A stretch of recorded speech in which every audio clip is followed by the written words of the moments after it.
Hi, welcome to our Aging and Spirituality podcast. Hopefully, we're helping all of you. My name is Chris Jensen. Kathy Lee Taylor, hello. Hello, everyone. So I hope you're having an awesome day today. And we want to talk today about staying open and learning new things and growing. As people age, we often hear the saying, he or she is set in their ways. Yeah. Where you can't teach an old dog new tricks. And that people say that because for a lot of people, they get stuck in a habit pattern. They've been doing something for a long time and they keep doing it the same way. I knew a person who ate the same breakfast for probably 30 years. Oh my gosh. Yeah. Hard on your system, hard on your mind. And, yeah. So it's important to find ways to open ourselves to new things and new learning, and to get excited about it. There are some very, very simple things you can do to start off with. I mean, if you're someone who has we all have a lot of habits we've been doing for a long time.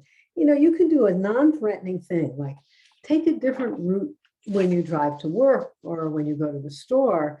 The job I had a few years ago, I started doing that. I read about taking in a different route, and pretty much and 5 days, 3 times I would take a different route. And I did notice it made a difference, Wow, I've never done that. That's interesting. Just a simple thing like that made a difference, which for me was a big deal because I don't have a good sense of direction. You are definitely not good at directions. No. I mean, the GPS was like the best thing that ever happened to me.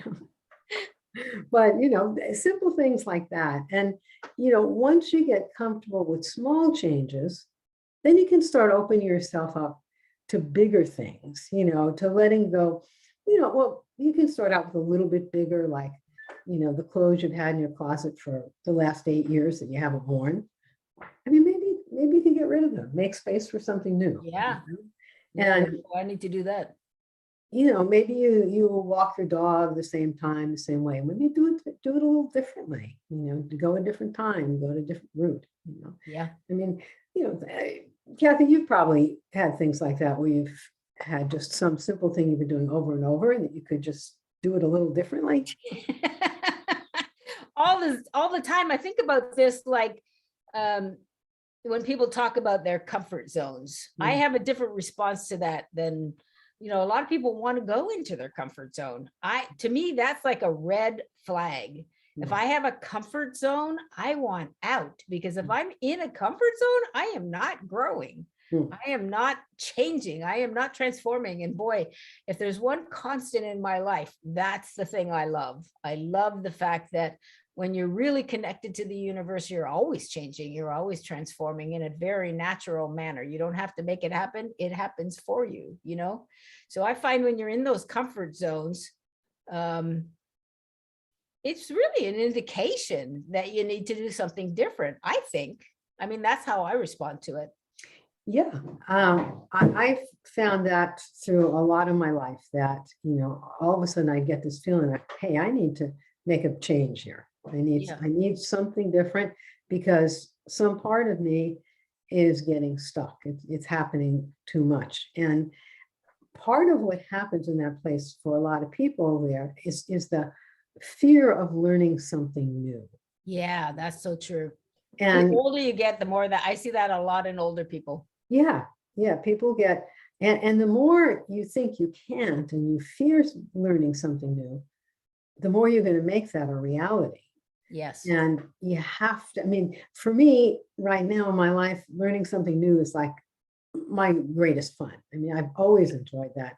And I actually had a friend who's, my age a few years ago, and there was something came up and, we had to learn something new, some new technology.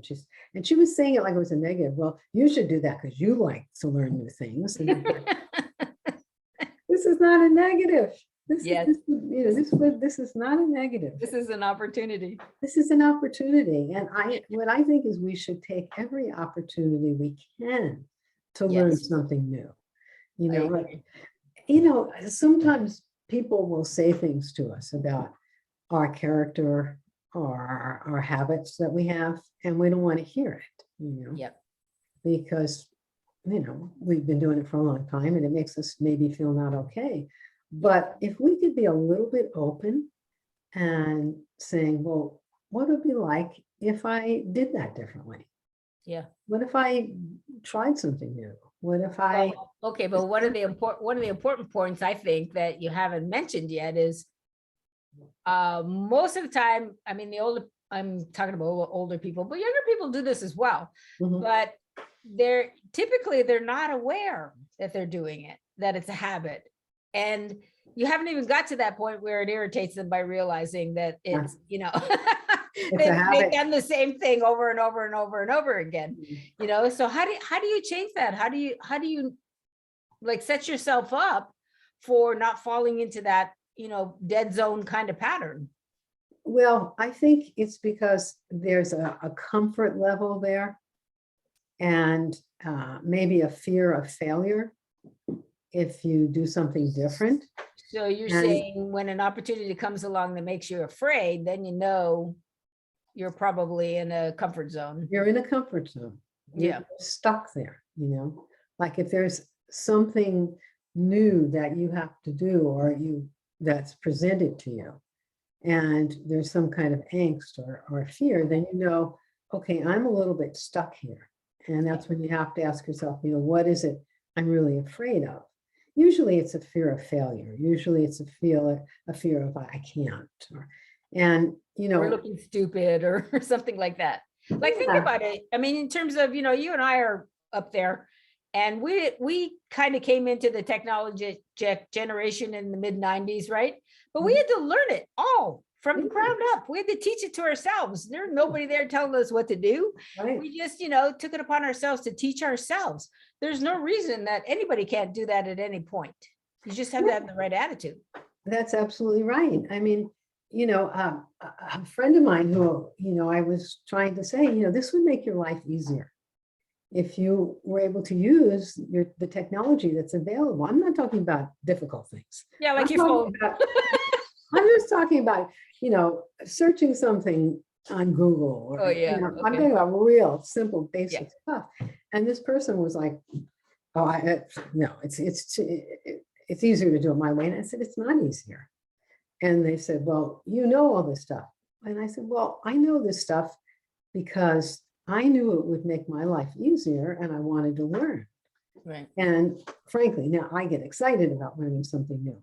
But, the real motivation was I want to do something that's better, that improves life, rather than, not saying, and I realized that the person was basically just really stuck in a habit pattern. Just really, and making her life more difficult, making the life of her friends more difficult, because they were having to drive to her house and drop off hard copy stuff to her. Wow. Yeah. Because they couldn't email it to her. Yeah. So, that it's also an acknowledgement of, okay, if this will make my life better, or the lives of the people around me better, what's holding me back? What's holding me back? So let's say it's fear of failure. What do you do? What if you realize I'm just afraid to look like an idiot here? Well, it's okay to look like an idiot, right? First of all, you call your good friend and you go, look, I got to look like an idiot in front of you because I don't want to do it in front of everybody else. Right. You take baby steps. Yeah. You say, that's okay. Yeah. Yeah. Take one step at a time. Okay. Yeah. Like this friend of mine. Here's how you turn the computer on. Here's how you open the browser. Okay. That's enough for today. Yeah. Get that much. Take the baby steps. That's interesting. Okay. When you're successful with baby steps, then you can go to the next step. When I took singing lessons from a person that Kathy recommended to me, who was, I think, one of the best teachers I've ever known. One of the things I was horrified, because I was always told that I, couldn't sing, and to not sing, keep your mouth shut, that kind of thing that people do all the time. Mean, horrible stuff. They do. That mean, horrible stuff. And when I went to him, my first lesson, he could obviously see I was terrified, Yeah. And he said, I've taught people who are opera singers and people who have never sang a note. And he said, there's only two things involved in singing. He said, one is the muscles need to memorize the position, and the other is confidence. Right. And That's he right. said, clearly you have no confidence. Yes. And he said, I hate when people say the things to you they've always said, because that's what the result is. He said, Right. so he said, we're just going to work on getting the muscles to memorize the position. You'll see that you can do it. And of course, he was constantly telling me I could do it. Right. Of And course. before you know it, I believed I could do it. Yes. And exactly. once I believed I could do it, there was a light year of a jump. That's what I was going to ask you about, is how did your life change? Because I remember that was a very transformative time for you, because your whole belief system changed around the idea of singing. And Yeah. And as a woman that, you know, was so much a bhakti, I always, it hurt my heart to know that you wouldn't sing, because that's such a joyful practice. That's just so connected to spirit, and you can just, you know, oh man, I mean, yeah. So anyway, when you started to do it and you started to see that you could do it, that really was a really blessed kind of period in your life. So how did you change after that? Wow, there was an incredible openness in me, in my heart, you know, that wasn't there before. That wasn't there before. It wasn't there before. It was just taking that step of letting go of something that I had hung on to, an old habit. I had an old habit, Well, and it was opening a door to a freedom.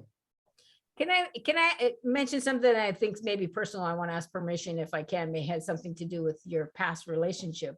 But I remember your singing being something, and I don't, all the little details kind of are not in my mind now, but I remember you feeling this connectedness to your mom, who was actually a musician. She was a pianist, right? Yes. So after you went through that experience of feeling like, oh my God, I really can do this, I just have to believe it and keep practicing little by little, and you got better and better all the time.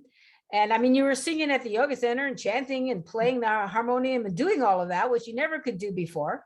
But there was literally a connection, I think, from your heart to your mom, who's now passed on the other side. But didn't that happen, or am I not remembering you're that? completely right. That was a big thing. And I think part of all of that, you know, it had some connection there too with my mother. I mean, my mother, she was a child prodigy. She played Carnegie Hall at 11. She was Wow. a pianist. She was just born with it. You know? Yeah. And so when I was a child, she brought out her old teacher, Right. who, you know, expected my mother, who I was not, right? And, you know, it was very strict classical training, which my mother loved. You know, it was perfect for her, but because she was good at it, you know. And so my friends were playing chords, and I said to the piano teacher, why do I have to play these scales? Can I just play chords like the other kids? And the teacher starts yelling for my mother, like I cursed at her or something, you know. She yells for my mother. She says, your daughter wants to play chords, you know, and my mother comes running in the room, sits down and faints. Now, my mother had an issue Are with you fainting. kidding? She faints. This is what I grew up with, right? No drama, no drama, mama. Right. But my mother did have an issue where she would faint when things were difficult. So I'm like, all I wanted to do was play chords. Yeah. So I remember running out of the room and my grandmother walking in, the voice of reason. And I said, just what's wrong? I said, I don't want to play the piano. And she said, oh, you don't have to. She said, let your mother sing. She said, what do you want to do? I said, I want to dance. She said, okay. So then she yells at my mother and she said, leave the kid alone. She said, wow. the kid wants to dance. Oh, how funny. So you went off and did that? Did you get into dancing? I did. I took ballet lessons for a long time. I wasn't great at that either, but, you know, but I liked it. But I think there was some connection there with the music, you know. Yes. And there was something that healed in your heart. That's it the was point. a big healing in my heart. Right. There was incredible openness. I mean, it was, I looked so forward to going to those singing lessons because Yes. I Oh, I remember. felt Yeah. what happened. I felt the opening, it was a huge, it was like a burden was lifted. Well, and that's the connection I'm kind of trying to make too, is that oftentimes people, when they have that fear of failure or whatever is going on for them, when they get outside of that comfort zone, it's based in another experience. It's based in another blockage. It's based, somewhere behind you, in front of you, side you, whatever it is. And if you allow yourself to go through that comfort zone, you oftentimes are able to see that, open the door, look it right in the face, and bang, it can't hurt you anymore. It can't stop you anymore. It can't hold you back. And that's what I call healing. That word healing is used so much anymore. I often try to determine what it is they're talking about. But in this case, it's literally being able to see the energy pattern that was holding you back, that was in your consciousness somewhere playing around in there, holding you back. Now you open that door to the opportunity. And every time you open a door to a new opportunity, probably something like this is going to come flying through. That's And exactly right. you just get better and better at dealing with them. You just get better and better. You see it coming, you're like, okay, whatever. No big deal. You don't get like blown, that fear of failure is often just getting blown away by whatever you think this big wave of problem is that's coming at you. Sometimes that stuck consciousness feels like a big wave of an ocean that's going to come over and drown you. Never does. But you have to have the courage. You have to have the courage to look at it. You have to, stand there squarely, open the door and say, okay, what's happening? And that's what you did. And you made a big leap that time. It was a big leap. And that's true, because you never know, like, whatever it is that you're resisting, yes, or you think you can't, who knows what baggage may be in there about that. That's right. I didn't really know exactly what was going to happen. I didn't know all that. I mean, the door that opened was my mother, who had long since passed at that point. But there was a door. I mean, I was 29 when she passed. I was pregnant. And I remember, I didn't have the maturity yet to appreciate her, Right, as so a young. person. And when my daughter was born, my mother passed when I was was it 7 or 8 months pregnant? I think 8 months. And so my daughter was born, and I had that flood of love for my daughter. I thought, oh, my mother must have felt this way about me. I can't tell her that I know that. Oh, yeah. Well, you can. But I did. I told her in Yeah, of course, consciousness. yeah. I told her in consciousness, but it was, it was one of those things where, Right. I think because I was young when she passed, that there was so much about her that I didn't appreciate. Yes, absolutely. Which I have come to appreciate, later. But that was a big door opening. And I think, that kind of opening of a door is really what can happen for us when there's something that, I mean, believe me when I say I never thought singing would be something I would do. Yes. And yet it became something I loved. Yes, absolutely. And also the other point about that is that, you being as big of a yogi as you were, and I mean as big as a bhakti is what I meant to say, that not being able to believe in yourself to sing was stopping you from playing harmonium, was stopping you from being able to express your heart and your love and your devotion in your beloved yoga center. Like you couldn't go to class and do that because you would be worried about what somebody was going to say about your voice or whatever it was, right? Yeah.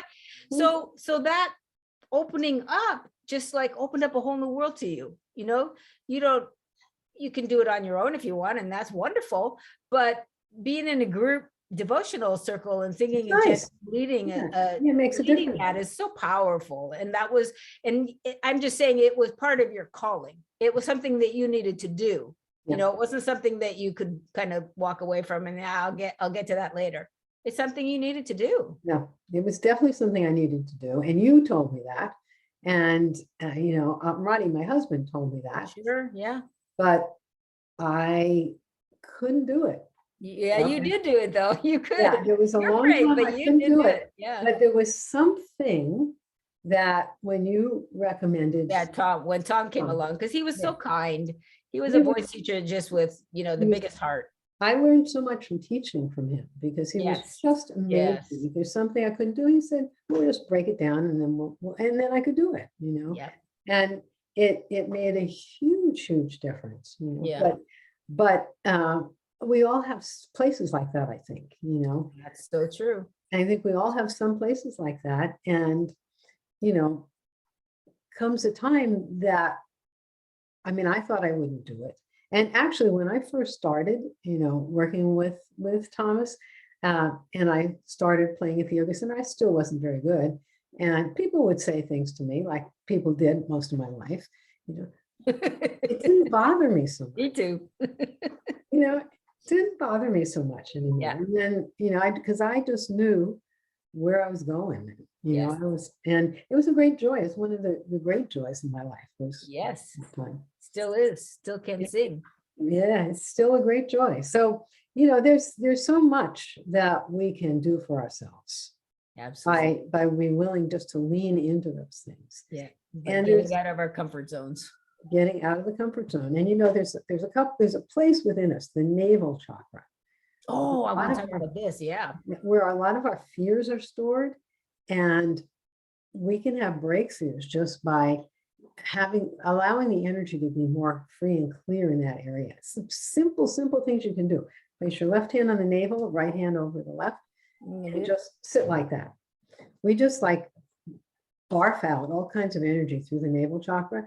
But if we can just do that, you'll find yourself really energized. And then that place along the spine, right behind the navel, just spend a little time just putting your awareness there, see some soft light or bring love from the heart there, or just chant Om a few times. You'll see how when that energy gets stronger there, you start to have a very sweet courage. That makes a big difference. Sweet courage. That's interesting. Okay. Yeah, it's a courage that just feels innate. It feels natural. Okay, so let me ask you a question, because here's your technique. This is for those listening and can't see us. We have our hands, left hand on the second chakra, which is a couple finger points below your navel. And it's on the navel. Over top. Yeah.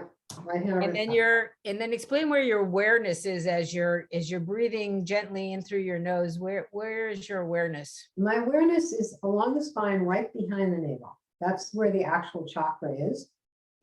And I just put my awareness there. You can just do some deep breaths, or you can feel love in your heart and let the love move down there along the navel chakra, or you could chant Om there, or you could chant love there, or courage. Any of those things are great. Any of those things will be helpful. No, that feels really calming. I'm doing it right now. It's very, very calming, very centering. Yeah, it's really centering. And so what would it feel like if I had a blockage there? What would happen? If you have a blockage there, what's going to happen is as the energy starts to free, you may make some different choices in life. You may choose to do things that you were afraid to do before, like singing for me. Ooh, so it'll really build your courage. It will build your courage. Yeah, it'll build your courage. Yeah, it will build your courage. It will just, as the energy moves there, it just frees you of a lot of those old blockages. I love that. And it's very sweet. It's not like people think of, energy and courage. Yeah, you have to be like a lion. You don't. No, it's not. You just have to be steadfast. Like you said, it felt very calming, and it feels calming. You feel centered. That's where real strength is when we're really centered, and it's a great technique. It's anything you can do to just. It is like while I'm doing it, talking to you, I'm feeling like, well, my heart is definitely open. I feel centered in my spine. I feel I could be creative from this place. And I'm fierce, but not in a way like I want to be a lion and bite your head off. But I'm fierce in the way that I know who I am and what I want and what I'd be willing to do to get it. So it's that kind of courage, right? It's that kind of courage. Clarity. Kind of courage. Yeah, I had to get the courage from somewhere to go to that first singing lesson. Right. Yes, exactly. Is that what you did? You worked on your second chakra? I like that. And then I went, and I remember I got there and he had made a mistake. He booked 2 people at once, Oh, me for and sure. someone else. Yeah, And which I found out later he did fairly he frequently. did. But so this other person's there, and we looked at each other, and I said, okay, well, I'll leave. This is my way out. And the other person Yes. said, oh no, he said, it's your lesson. Oh, good. Yeah, this He person. wasn't letting you escape. He could see you were trying to run. I think so, yeah. So so he rebooked the other student, Oh, and wow. yeah, That's cool. yeah. Yeah. So, but I was, if I had bolted, I might not have come back. He probably knew that. He probably sensed that. Yeah. So, That's great. yeah. That's a great technique. I love that. Listeners, if you didn't hear that, go back and listen to the part of how you put your hand on your second chakra and sense Navel. your navel, Yeah. and sense the energy in the back of your spine, because that's where your chakras actually are, in your spine. And just tune into that real kind of clear and courageous kind of energy that is right there available for you. Yeah, that's the key. That is the key. All right, everybody. So no more comfort zones. Everybody's got to look at their life and identify their comfort zones and find the opportunity to grow. How does that sound? Let us know. We'd love to hear what opportunities you're finding. Absolutely. Yeah. Yeah. You can always reach Chris at yogacenter.org and me at my website, kathyleetaylor.com. Send your questions, your comments, things that you want us to talk about. We're here for you. We'd love to do it. We do. See you next week. Bye. Bye, buddy.